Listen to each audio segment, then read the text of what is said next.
Une famille politique en voie de recomposition, voici une cartographie des divergences internes face à la crise Diomaye Sonko. Ce que plusieurs mois de tension faudrait laisser deviner s'est mué en l'espace de quelques semaines en une recomposition ouverte de Pastef les Patriotes.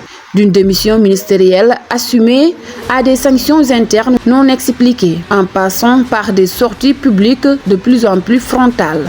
Le parti fondé par Ousmane Sonko donne à voir, épisode après épisode, une fracture désormais difficile à masquer entre les partisans du président de la République Bassirou Diomaye Faye et ceux restés fidèles au président de l'Assemblée nationale et du parti. Un des signaux les plus retentissants est venu de Moussa Balla Fofana. Reconduit pour la troisième fois à la tête du ministère de l'Urbanisme, des collectivités territoriales et de l'aménagement des terroirs dans le gouvernement formé début juin par Ahmadou Al-Amin Lo. Le ministre a annoncé sa démission de Pastef le 4 juin, quelques jours après qu'Ousmane Sonko eut publiquement reproché à certains ministres reconduits de ne pas s'être conformés aux orientations du parti. Moussa Balla Fofana a répondu avoir agi en toute liberté et à titre personnel, affirmant n'avoir jamais reçu de consigne politique du chef de l'État et jurant n'avoir cédé à aucun calcul pour conserver son poste. Il a mis en avant plusieurs chantiers en cours dans son département tels que les logements de Mbourkat, la réforme territoriale, la modernisation de l'état civil pour justifier son choix de rester au gouvernement, tout en réservant à Ousmane Sonko des mots de respect, le qualifiant de grand frère et de compagnon de lutte. Sa formule de sortie, reprise par l'ensemble de la presse sénégalaise, résume l'esprit de la démarche. Un patriote peut démissionner d'un parti, mais jamais de la patrie.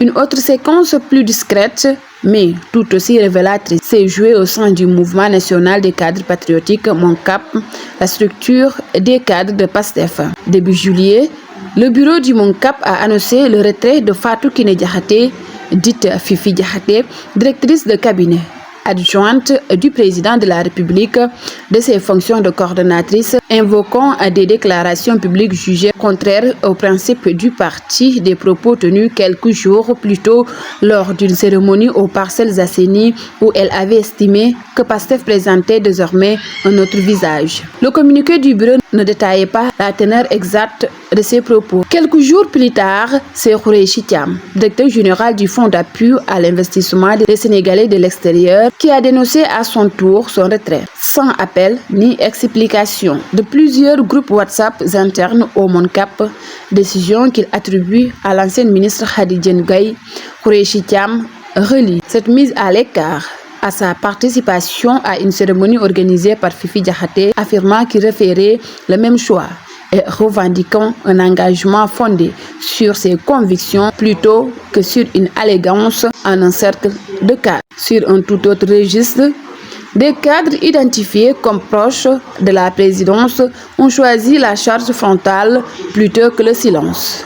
Habib Diop, directeur général de la Société africaine de raffinage et secrétaire national adjoint du parti, a dénoncé l'insolence de certains leaders de Pastef, accusés selon lui de manipuler les militants derrière, de fanatisme envers le chef du parti. Adjouma Sow, directeur conseiller à la présidence et membre du bureau politique national, est allé plus loin en publiant une longue déclaration dénonçant une dérive messianique au sein du parti et y recuse l'existence d'un quelconque pacte secret conclu par Bassirou Diomaye Faye lors de sa détention à la prison du Cap Manuel et accuse à l'inverse certains acteurs d'avoir voulu préparer dans ce huis clos carcéral le transfert ultérieur du pouvoir en un messie.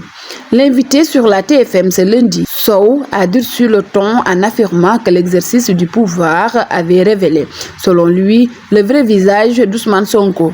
Il s'en est également pris dans la même période au maire de Dakar, Abass Fall, qu'il accuse de devoir sa mairie à des manœuvres politiciennes plutôt qu'en un véritable ancrage populaire. Ces épisodes ne surviennent pas dans le vide. Ils prolongent une séquence entamée le 22 mai avec le limogeage d'Ousmane Sonko de la primature Poursuivi par la formation le 1er juin du gouvernement d'Al-Amin Lo, puis par l'élection de Sonko à la présidence de l'Assemblée nationale. Le 3 juillet dernier, le président Faye a annoncé la création d'un nouveau parti présidentiel à vocation unifiée, une initiative qui accrédite l'idée d'une rupture désormais consommée entre la présidence et la partie fondateur. Sur le terrain, la coalition Diomaye Président s'active déjà à se constituer à une base municipale autonome à l'approche des élections locales. Quand le maire de Dakar, Abass Fall, de son côté, a boycotté une récente réunion sur la réforme de l'acte 3 de la décentralisation, y voyant une manœuvre du pouvoir pour repousser les échéances électorales. Pris ensemble, la démission de Fofana, les sanctions au Mont-Cap et les charges publiques de Sow et Diop dessinent une même dynamique, celle d'un parti qui ne parvient plus à contenir dans ses structures une loyauté de plus en plus ouvertement disputée entre la présidence de la République et la direction historique de PASTEF. Reste à savoir si cette recomposition débouchera sur une session organisée autour du nouveau parti présidentiel annoncé le 3 juillet ou si les deux camps continueront comme depuis plusieurs mois à gérer leurs différences par sanctions discrètes et prise de position oblique plutôt que par une rupture déclarée.